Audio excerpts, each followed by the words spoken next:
गीतांजलि नायक YouTube channel को समस्त को स्वागत। वीडियो को शेष पर्यंत देखिए, भल लगे लाइक करेंगे, शेयर करेंगे, कमेंट देवे। आग जदि चैनल को सब्सक्राइब करना तेज निश्चित सब्सक्राइब करने। आज आम अष्टम क्लस्टर स्तरीय बैठक बा एमसीएम रेजुलेशन लिखा फेब्रुआरी मासर अद्यता 2-3-2026 तारीख सोमवार दिन अपराह्न 2 घटिका समय आंभ सरकारी प्राथमिक विद्यालय चंदकार एठी निज निज विद्यालय ना लिखे। समस्त शिक्षक शिक्षयित्री मानक नहीं एक बैठक अनुष्ठित होइथिला। एही बैठक रे अष्टम क्लस्टर स्तरीय बैठक फेब्रुआरी मास 2026 आलोच्य विषय वस्तु गुड़िक समस्त शिक्षक शिक्षयित्री मानक अवगत करा जाइथिला। डायरेक्टर ऑफ टीएसआरटी ओडिशा भुवनेश्वर पत्र संख्या 2574 23/2/26 अनुजाई अष्टम क्लस्टर स्तरीय बैठक ता 28/2/26 तारीख शनिवार सरकारी उपरा विद्यालय दासपुर ठारे एठी निज निजर अनुष्ठित विद्यालय ना लिखे। होइथिबा प्रसंग गुड़िक प्रधान शिक्षयित्री आजिर बैठक रे आलोचना करथिले। 1 नंबर रही स्वागत और कार्यसूचीर सूचना प्रदान। प्रधान शिक्षयित्री आजिर बैठक को समस्त को स्वागत जनाई आजिर आलोच्य प्रसंग गुड़िक उपरे सूचना प्रदान करथिले। 2 नंबर पूर्व बैठकर विषय वस्तुर आलोचना। सप्तम क्लस्टर स्तरीय बैठकर आलोच्य प्रसंग गुड़िक प्रधान शिक्षयित्री पुनः स्मरण कराइथिले।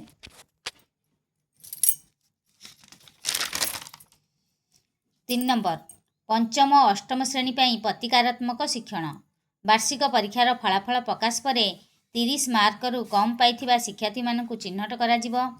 सेमानक पई 4 सप्ताह प्रतिकारात्मक शिक्षण कार्य करा जाई चतुर्थ सप्ताह पर सप्लीमेंटारी परीक्षा आयोजन करा जिवो। सेई पिलांकु प्रतिदिन 2-3 घंटा धरी विषय भित्तिक शिक्षण दिया जिवो।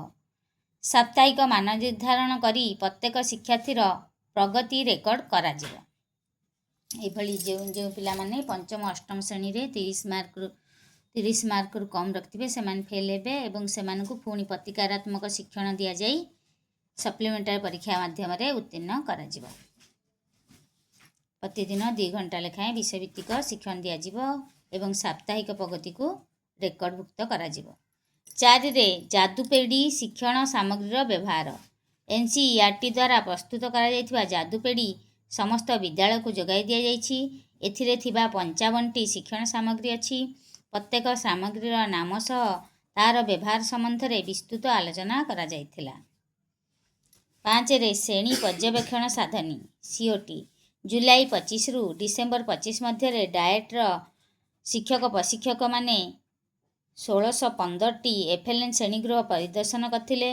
शिक्षण और शिक्षादान पर्यवेक्षण संगृहीत तथ्य संबंध में आलोचना करा जाइथिबा कथा प्रधान शिक्षयित्री शिक्षक शिक्षयित्री मानकु अवगत कराइथिले।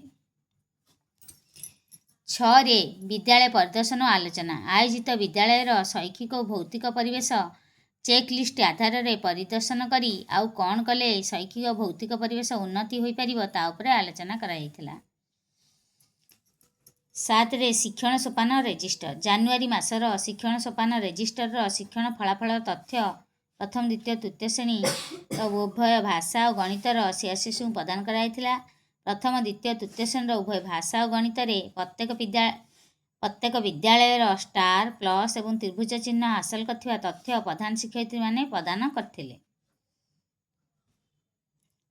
8 रे जिला भित्तिक शैक्षिक आलोचना जिला भित्तिक शैक्षिक आलोचना रे सीआरसीसी परिदर्शन करथिबा भल कार्य को आलोचना करागला आउ कौन कले भल हेबो बा कौन समस्या अछि प्रधान शिक्षक ठारू परामर्श नहीं एगुड़ी को ब्लॉक दायित्व थिबा शिक्षक प्रशिक्षक को जणाई समाधान करा जिया पई कुहागला। संक्षेपण बैठक रे आलोच्य प्रसंग गुड़िक निज विद्यालय रे कार्यकारी करिया पई प्रधान शिक्षयित्री परामर्श देथिले। 3 एक्शन स्टेप प्रथम रु अष्टम श्रेणी पर्यंत समाप्ति सूचक आकलन 2 रो परीक्षा पर यार फलाफल लिपिबद्ध करने सह प्रोग्रेस कार्ड बंटन करने। 30 रु कम नंबर रखिथिबा पंचम और अष्टम श्रेणी पिलांकर प्रतिकारात्मक शिक्षण कार्य कराइबा। 3 रे नूतन शिक्षावर्ष नाम लेखाइबाकु थिबा पिलांक तथ्य संग्रह करने। ପରିଶେଷରେ ପ୍ରଧାନ ଶିକ୍ଷୟିତ୍ରୀ ସମସ୍ତଙ୍କୁ ଧନ୍ୟବାଦ ଅର୍ପଣ ପୂର୍ବକ ସଭାସାଙ୍ଗ ଘୋଷଣା କରିଥିଲେ। ଏହିଭଳି ଭାବରେ ଆମର ଅଷ୍ଟମ କ୍ଲଷ୍ଟର ସ୍ତରୀୟ ବୈଠକର ରେଜୁଲେସନଟି ଥିଲା। ଆଶା କରୁଛି ଭିଡ଼ିଓଟି ଭଲ ଲାଗିଥିବ। ଭଲ ଲାଗିଥିଲେ ନିଶ୍ଚିନ୍ତ ଲାଇକ୍ କରିବେ, ଶିକ୍ଷକ ବନ୍ଧୁମାନଙ୍କ ପାଖକୁ ବହୁ ମାତ୍ରାରେ ସେୟାର କରିବେ, କମେଣ୍ଟ ଦେବେ। ଆଗ ଯଦି ଚ୍ୟାନେଲକୁ ସବସ୍କ୍ରାଇବ୍ କରିନଥିବେ ତେବେ ନିଶ୍ଚିନ୍ତ ସବସ୍କ୍ରାଇବ୍ କରିନେବେ।